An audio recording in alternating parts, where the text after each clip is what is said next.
The death of Saul should have brought unity. It did not. Israel remained fractured, a land torn apart by internal strife and lingering loyalties. The once great kingdom was now a patchwork of divided territories, each with its own allegiances and ambitions. The house of Saul, clinging to the past, opposed the rising star of David. Saul's legacy was one of both greatness and tragedy, and his followers were not ready to let go. They saw David as a usurper, a threat to their way of life and the traditions they held dear. The shadow of Saul's reign, marked by pride and rash decisions, loomed large. His rule had been a mix of triumphs and failures, and his spirit seemed to haunt the land. His pride had led to many conflicts, and his rash decisions had sown seeds of discord that would take years to uproot. It fell upon his loyal general, Abner, to uphold the crumbling dynasty. Abner was a seasoned warrior, a man of honor and loyalty, who believed in the cause of Saul's house. He strategized tirelessly, rallying the troops and preparing for the battles that lay ahead. Years of conflict had wearied the land. The constant battles had left scars on the landscape and on the hearts of the people. Soldiers were weary, their spirits dampened by the endless fighting. The land itself seemed to cry out for peace, its fields and villages ravaged by war. The people yearned for stability, yet the rivalry persisted. In the markets and homes, whispers of hope mingled with fears of more bloodshed. Civilians longed for a return to normalcy, for a time when they could live without the shadow of war hanging over them. It was a struggle not just for a throne, but for the very soul of Israel. The conflict was about more than just power, it was about identity, about the future direction of the nation. Would Israel be a land of unity and progress, or would it remain mired in the conflicts of the past? Would it cling to the old ways, or embrace the promise of a new king? The choice was a difficult one, fraught with uncertainty. The old ways represented stability and tradition, but also stagnation. The new King David offered hope and a vision for a brighter future, but his path was untested and fraught with risks. The answer remained elusive, lost in the clamor of war. The battlefield was a place of chaos and confusion, where the future of Israel was being decided in the clash of swords and the cries of the wounded. Amidst the turmoil, the fate of a nation hung in the balance, waiting for a resolution that seemed ever out of reach. In the heartland of Judah, David's influence grew. The rugged terrain of the Judean hills, with its ancient cities and historical significance, became the backdrop for David's ascent. Hebron, a city rich in history and culture, was where David's journey as a leader truly began. He ruled in Hebron not as a usurper, but as a king anointed by God. The anointing ceremony was a pivotal moment, marking the divine approval of his reign. David's regal attire and the harp he often played symbolized his dual role as both a warrior and a poet, a king and a servant of God. His years in the wilderness, hunted by Saul's envy, had forged him into a leader of cunning and courage. These years were not just a test of survival, but a period of intense personal growth. David learned the art of warfare, the importance of strategy, and the value of loyalty. His band of followers, though small, were fiercely devoted, and together they navigated the perils of the wilderness. He was a warrior, yes, but also a man of deep faith and profound charisma. His prayers and meditations on sacred texts were a source of strength and guidance. David's charisma was undeniable. He could inspire his followers with his words and actions, leading them with a vision that was both practical and divinely inspired. In Hebron, David's family expanded. The city became a place of growth and prosperity for David and his household. The streets of Hebron echoed with the laughter of children and the bustling activities of daily life. David's family gatherings were moments of joy and unity, reflecting the strong bonds that held them together. Sons were born, each a testament to his growing power and influence. These births were not just personal milestones, but also political statements. Each son represented a potential heir, a continuation of David's legacy. The presence of infants in the royal household was a sign of stability and continuity, reassuring the people of Hebron of a secure future. These sons would inherit not just a kingdom, but the mantle of leadership, the burden of their father's legacy. David took great care in preparing his sons for the responsibilities they would one day shoulder. He taught them the values of justice, courage, and faith, ensuring that they were well equipped to lead the nation. Each birth was a celebration, a reminder of the future David was building. The people of Hebron rejoiced with each new addition to the royal family, seeing in them the promise of continued prosperity and peace. These celebrations were not just about the present, but were also a hopeful look towards the future, a future that David was meticulously crafting with every decision he made.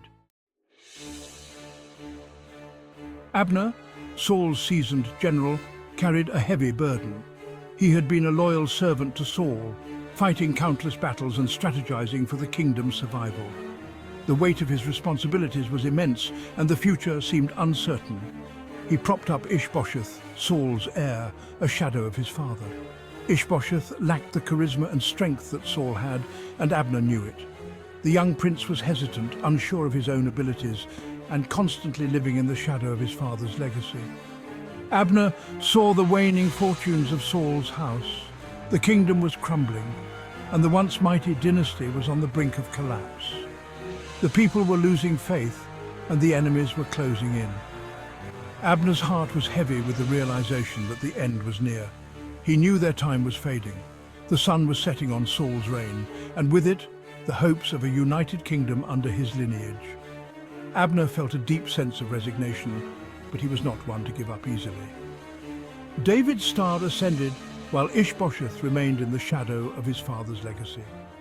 David, the young shepherd who had slain Goliath, was rising in prominence. His victories and leadership were becoming legendary, and the people were beginning to see him as the future king. A daring plan began to form in Abner's mind. He was a strategist, always thinking several steps ahead. He knew that for the kingdom to survive, a change was necessary. He began to contemplate the unthinkable, shifting his allegiance to David. He saw in David a strength that Ishbosheth lacked. David was not only a warrior, but a leader who inspired loyalty and courage in his followers. Abner admired David's ability to unite people and lead them with confidence and wisdom. He saw a leader capable of uniting a divided kingdom. David had the charisma and vision to bring together the fractured tribes of Israel.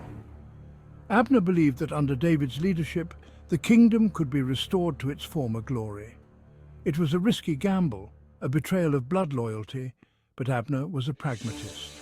He knew that loyalty to a failing cause would lead to ruin. The decision weighed heavily on him, but he was determined to do what was best for the future of Israel. He would secure his own future and perhaps the future of Israel by changing sides. Abner's decision to support David was not just about survival, it was about hope. He envisioned a united and prosperous kingdom under David's rule, and he was willing to take the risk to make that vision a reality. Word reached David of Abner's proposal, bring all Israel under David's rule. It was a tempting offer, yet David, schooled in the art of survival, proceeded with caution. He knew the fickleness of alliances, the sharp edge of betrayal. He would not be a pawn in Abner's game.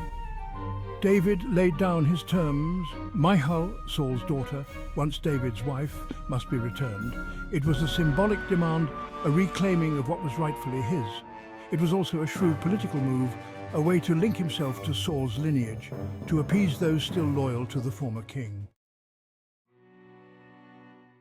Section 5, A Fragile Alliance, Abner's Defection. Abner, compelled by necessity and ambition, agreed to David's terms. He approached the elders of Israel, presenting them with a fait accompli.